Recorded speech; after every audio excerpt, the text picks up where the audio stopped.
যাদের হয় তারা ছাড়া কেউ বলতে পারে না। চোখে চশমাও করে নিয়েছে, এত কাগজপত্র, এত ছোটো ছোটো লেখা দেখে দেখে লিখতে হচ্ছে না। আরও একটা নতুন খাবার অ্যাড হয়েছে।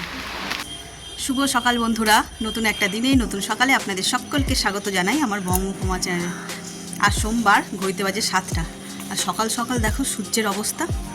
কাল যেহেতু একটু তাড়াতাড়ি ঘুমিয়ে পড়েছিল, 4টে নাগাদ এরকম মেঘলা করে ঝড় বৃষ্টি এসছে, ওই জন্য আজকে সকাল থেকে একদম মাথার উপরে উঠে পড়েছে।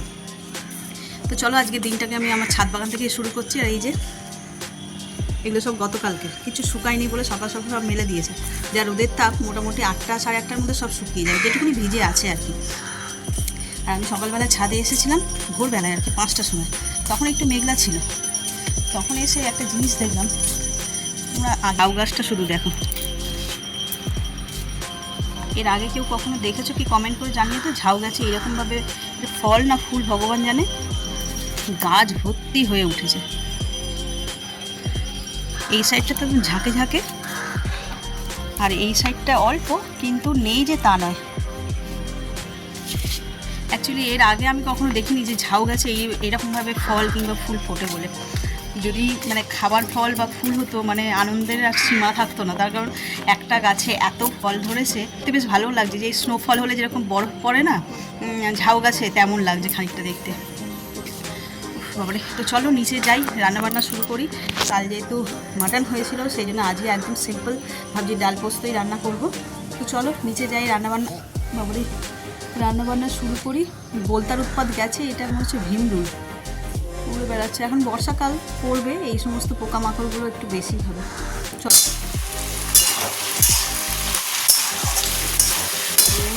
পেঁয়াজ দিয়ে আলু দিয়ে পোস্ত রান্না হবে, মুসুরির ডাল হবে।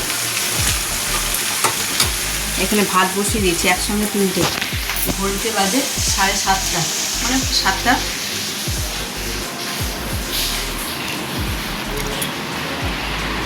এদিকে বিছানা মোটামুটি গোছানো, আর আমি এই যে ছোলা নিয়ে বসেছি খেতে।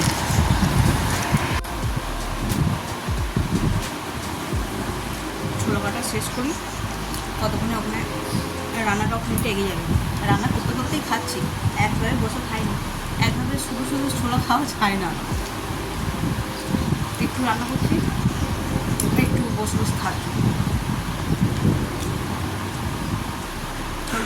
পোস্তটা একটু নেড়েছে, নামিয়ে নিই। পোস্ত দেওয়া হয়ে গেছে, ভাতও মনে হয়ে গেছে।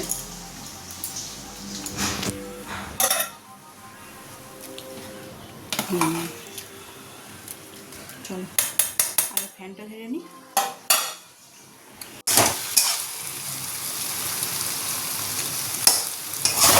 আলুটা একটু সিদ্ধ হবে, এইরকম নাড়াচাড়া করে কষাতেই সিদ্ধ হয়ে যায়। এতে বেশি জল দিইনি, পোস্ত বাটা করেছিলাম সেই বাটি ধুয়েই জলটা দিয়েছি।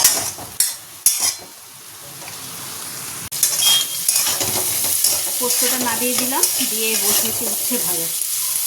উচ্ছে ভাজা হচ্ছে এখানে ব্রেকফাস্টে এগ বয়েল, আর এটা ডাল হয়ে গেছে, মুসুর ডাল। এই যে পোস্ত ভাজা ভাজা করে করেছি। অনেক রান্না মোটামুটি এগিয়ে গেছে। আগে ভাবছি এই আয়নাগুলো পরিষ্কার করব, এত বৃষ্টি হচ্ছে, তাও এই জায়গাগুলো যতই ঝড়ে ধুলো ধুলো হয়ে যায়, পরিষ্কার করে নিতে হবে।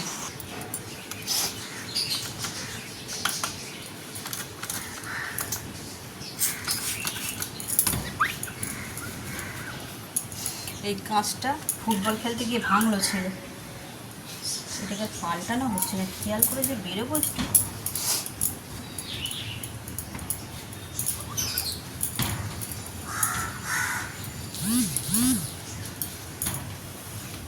জানলার ধারে তো খালি ধুলো হয়ে গেল।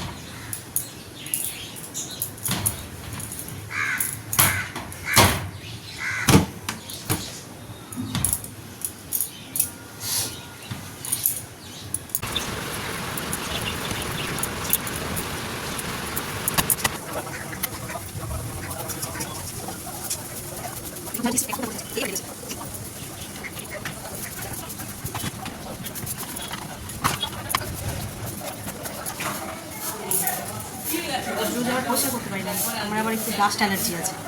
এই ধুলো নাকে গেলেই ব্যাস শুরু হয়ে যাবে হ্যাঁচো। আর দিতে দিতে না এত নাক শাসন করে, আর এই নাকে এই ইয়ে করে থাকি তো, মানে সে যে কী যন্ত্রণার, যাদের হয় তারা ছাড়া কেউ বুঝতে পারে না। সামান্য এই একটুখানি আয়নার ওইটা ঝাড়লাম, তাই নাকটা টান টান লাগছে।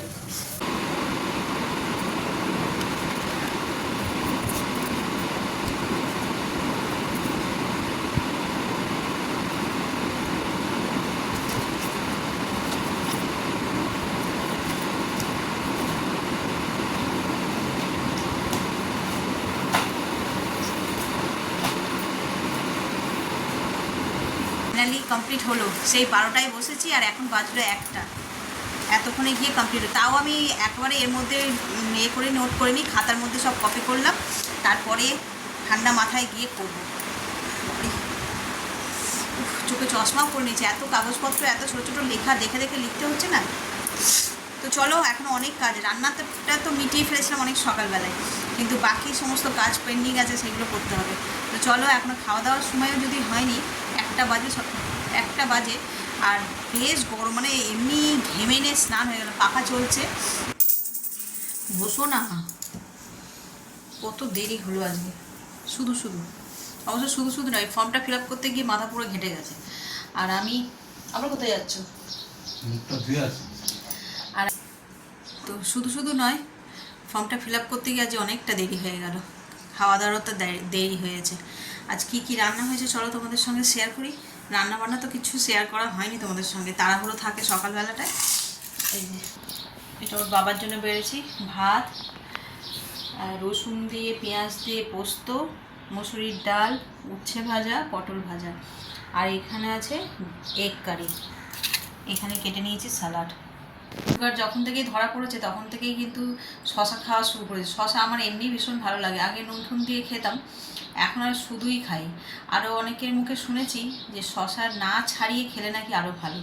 সেটা তো জানি না ঠিক কি না ভুল, তো সেই জন্য আর সাহস করে খেতে পারি না, এইভাবে ছাড়িয়েই খাই। তো চলো আজকে দুপুরে খাওয়া দাওয়া শুরু করি। আর ওর বাবা সেই গেল তো গেল, চলো আমি খেয়ে নিই। আমার খাওয়া হয়ে গেছে ওষুধটা, ভাত খাওয়ার আগে আর কি, ওটা খেয়ে বেশিক্ষণ থাকা যাবে না। প্রথমেই উচ্ছে ভাজা দিয়ে খেতে হবে, উচ্ছে সিদ্ধ দিয়েও ভালো লাগে খেতে।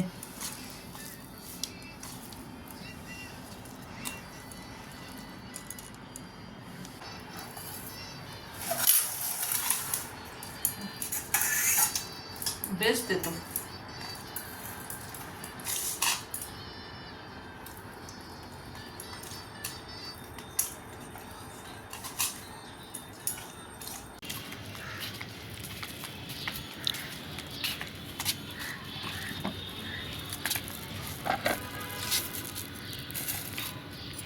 এক ড্রাম জমে গেছে।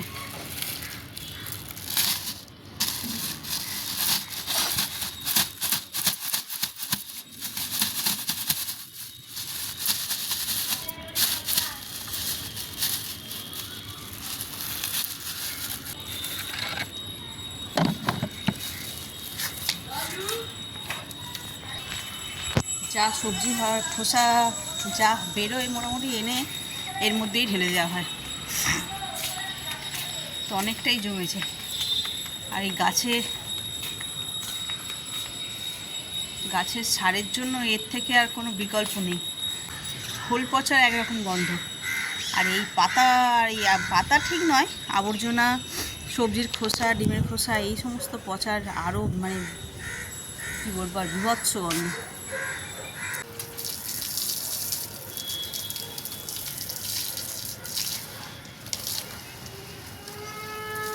অত গরম জল দিচ্ছ কেন তোর গায়ে? ঠান্ডা ওই জন্য, নইলে যদি এমনি আমাদের এমনি কলের জল হতো না, এমনি কলের জল হতো, চালালে তো ওটা অল টাইম চলে, হয়ে যায়। সেই বলছি, যদি আমাদের ট্যাঙ্কির জল হতো তাহলে তোমার হতো, গরম দেওয়া যেত না গাছে। এখন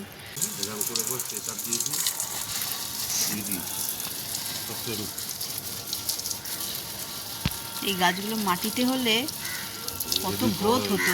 হ্যাঁ, অনেক বড় হয়েছে। বড় হতো, কত গ্রোথ হতো গাছের। ওরকম বড় হয়েছে কিরকম ওইরকম ওই টগর গাছ থেকে। আর ঝাউ গাছটা কি সুন্দর লাগছে, আমি সকালেই বলছিলাম আজকে। আমার একটা ফটো তোলো।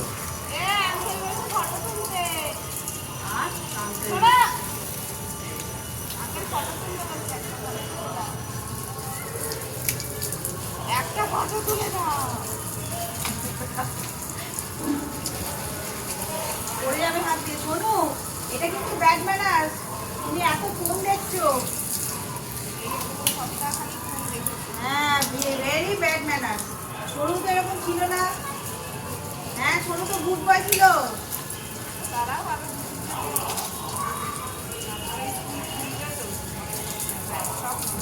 15 তারিখে না?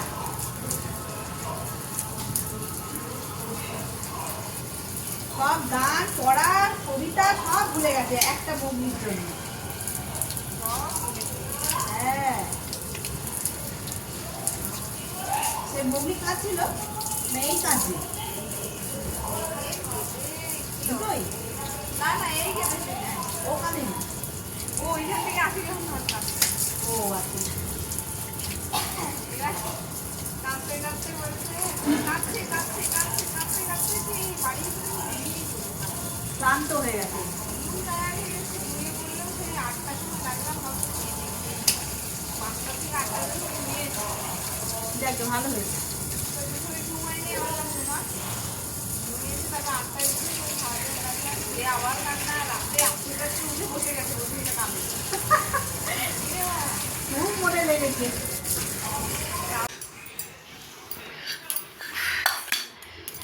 আজকে কি বিভৎস গরম, মানে ধারণার বাইরে। বাইরে থাকা যাচ্ছে না। এবার সবে কটা বাজে জানো? 7:15। এখনই এত গরম। আর পাখা চালালে কি হচ্ছে, ছাদের যে গরমটা সেটা পুরো ঘরের মধ্যে মানে নাবছে আর কি, টেকে যাচ্ছে না। এই যে সন্ধেবেলায় আজকে আমার জল খাবার।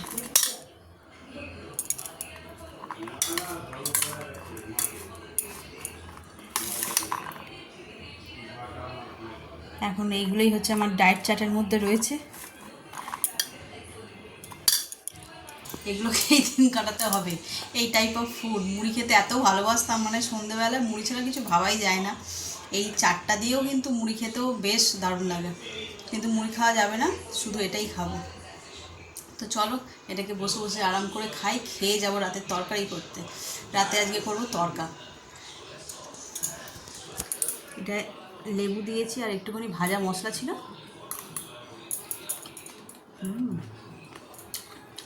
পুরো আলু কাবলি, আলু কাবলিতে শুধু আলুটা মিশি। এক্ষুনি তোমাদের দেখাচ্ছিলাম ডায়েটে নতুন নতুন খাবার সব অ্যাড হয়েছে, পুরনো খাবার সব ক্যান্সেল হয়েছে।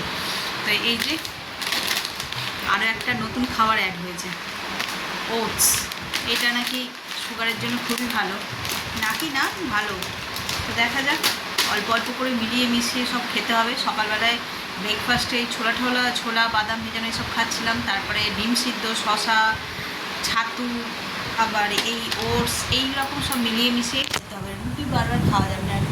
এমনি আটা রুটি নাকি ভাতেরই সমান, ভাত খেলেও যা হবে রুটি খেলেও তাই হবে। চলো এই সমস্ত টুকটুক করে ট্রাই করবো। আবার চিয়া সিডও খেতে বলছে, ওটা কেমন আমি কখনো খাইনি, কেমনটা হররের মতো। দেখি এটা ট্রাই করবো। অনেক রকমভাবেই খাওয়া যায়, দেখিয়েওছি ভিডিওতে। পায়েসের মতন করেও খাওয়া যায়, তারপরে তোমার দই দিয়ে খাওয়া যায়, খিচুড়ির মতন করে খাওয়া যায়, অনেক রকম করে। যেটা সবচেয়ে শর্টকাট হবে, আমার মুখে স্বাদ লাগবে সেটাই করেই খাবো। আমার একজনকে দেখেছিলাম, ইউটিউবেই দেখেছি যে এইটাকে রোস্ট করে তারপরে গ্রাইন্ডারে পেস্ট করে সেটাকে আটার মতন করে মেখে রুটি বানিয়ে খাচ্ছে। যেহেতু আটার রুটি খাওয়া যাবে না, ওটসের রুটি।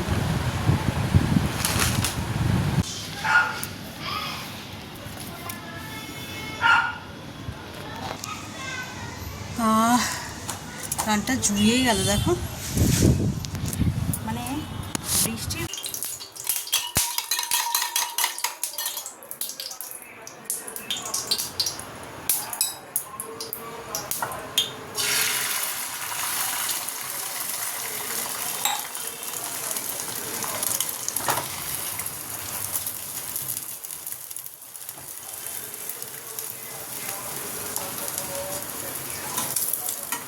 ছেলের টিফিন হচ্ছে, একটু এগরোল বানিয়ে দিচ্ছি।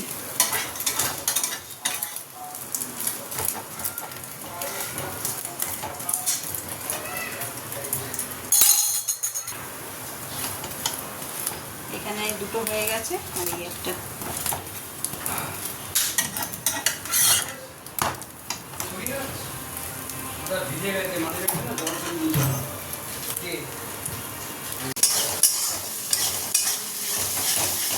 রাতে তরকা হবে, এই যে মশলাটা করে নিচ্ছি, মশলা তরকাই হচ্ছে। আজকে পনির টনির আর কিছু আনানো হয়নি, তবে সব মশলা একদম এই যে চপারগুলো হয় না, এই চপার বাটিতে চপ করে নিয়েছি, নিয়ে তাড়াতাড়ি হয়েছে।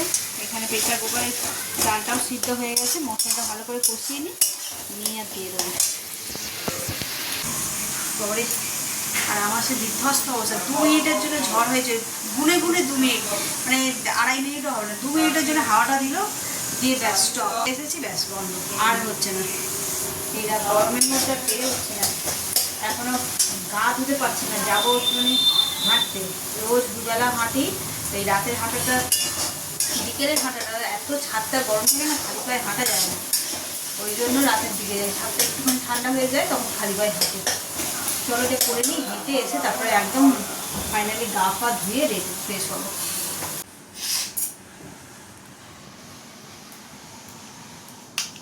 এই যে ছেলেও শুয়ে পড়েছে, ওর জন্য এই যে রোল বানালাম দেখলে, ও রোল খেয়ে শুয়ে পড়েছে, আর ডিনার করলো না।